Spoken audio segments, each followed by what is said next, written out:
ശ്യാമ ഇങ്ങനെ സുരേഷ് ഗോപിയെ ബന്ധപ്പെട്ടും ചില യന്ത്ര തകരാർ അവിടെ ഇവിടെയൊക്കെ ഉണ്ടായിരുന്നു. നമ്മൾ സംസാരിച്ച് പോകുകയായിരുന്നപ്പോൾ ഷൊർണൂരിലെ കാര്യം ഇങ്ങനെ പറഞ്ഞു പോവുകയായിരുന്നു. തുടർന്നോളൂ. അപ്പോൾ ഷൊർണൂർ മണ്ഡലത്തിലാണ് തൃത്താല മണ്ഡലത്തിലെ LDF സ്ഥാനാർത്ഥി MP രാജേഷ് വോട്ട് ചെയ്യാനായി എത്തുന്നത്. രാവിലെ 7 മണിയോടുകൂടി കുടുംബവുമായി എത്തുമെന്നാണ് അദ്ദേഹം പറഞ്ഞിട്ട്. അതിനുശേഷം ആ മണ്ഡലത്തിലേക്ക് പോയി മറ്റാളുകളെയൊക്കെ കണ്ട് കൂടുതൽ വോട്ടുറപ്പിക്കുക എന്നതാണ് ലക്ഷ്യം. ഇപ്പോൾ നമുക്ക് കാണാൻ കഴിയുന്നത് ആ പോളിംഗ് ബൂത്തിൽ രാവിലെ തന്നെ വോട്ട് ചെയ്യാൻ വേണ്ടി നല്ലൊരു നിര എത്തിയിട്ടുണ്ട്, ക്യൂ എത്തിയിട്ടുണ്ട്. ഇവിടുത്തെ ഈ പോളിംഗ് ബൂത്തിൻ്റെ പ്രത്യേകത എന്നാൽ 2 പോളിംഗ് ബൂത്താണ്, 140ഉം 141. ഈ 2 പോളിംഗ് ബൂത്തിലെയും പ്രിസൈഡിംഗ് ഓഫീസേഴ്സ് അതുപോലെ തന്നെ ജീവനക്കാരെല്ലാവരും സ്ത്രീകളാണ് ഈ 2 ബൂത്തുകളും നിയന്ത്രിക്കുന്നത്.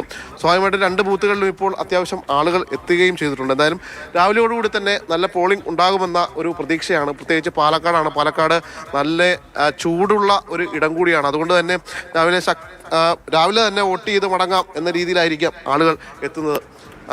നമുക്ക് ആദ്യത്തെ വോട്ടറോടെ നിൽക്കാം. ആദ്യത്തെ വോട്ടറാണ് ബൂത്തിലെ. രാവിലെ തന്നെ വോട്ട് ചെയ്ത് മടങ്ങാം. എങ്ങനെയുണ്ടമ്മേ രാവിലേക്ക് പോന്നു?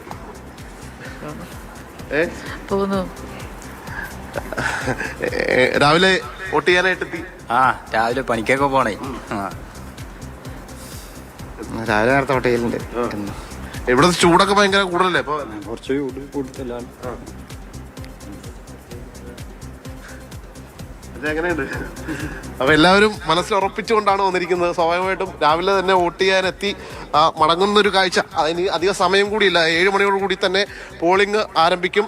മോക്ക് പോളിംഗ് എല്ലാം തന്നെ പൂർത്തീകരിച്ച് 2 ഇടത്തെയും മോക്ക് പോളിംഗ് എല്ലാം തന്നെ പൂർത്തീകരിച്ച് എല്ലാം സജ്ജമായിരിക്കുകയാണ്. കൃത്യം 7 മണിയോടുകൂടി വോട്ടിംഗ് ആരംഭിക്കുമെന്നാണ് പോളിംഗ് ഓഫീസറും വ്യക്തമാക്കുന്നത്. ശരി, ശ്യാംപ്രസാദ് ഉത്തമനാണ് ഷൊർണൂരിൽ നിന്നുള്ള വിവരങ്ങൾ പങ്കുവച്ചത്. MP രാജേഷ് അടക്കം ഉള്ളവർ എത്തുന്ന സ്ഥലത്താണ് നിൽക്കുന്നത്. നിരവധി പേര് വോട്ട് ചെയ്യാൻ രാവിലെ തന്നെ എത്തിയിട്ടുണ്ട് പൂജ. കാരണം സമയം ഇപ്പോൾ 6:44 ആയിട്ടേ ഉള്ളൂ.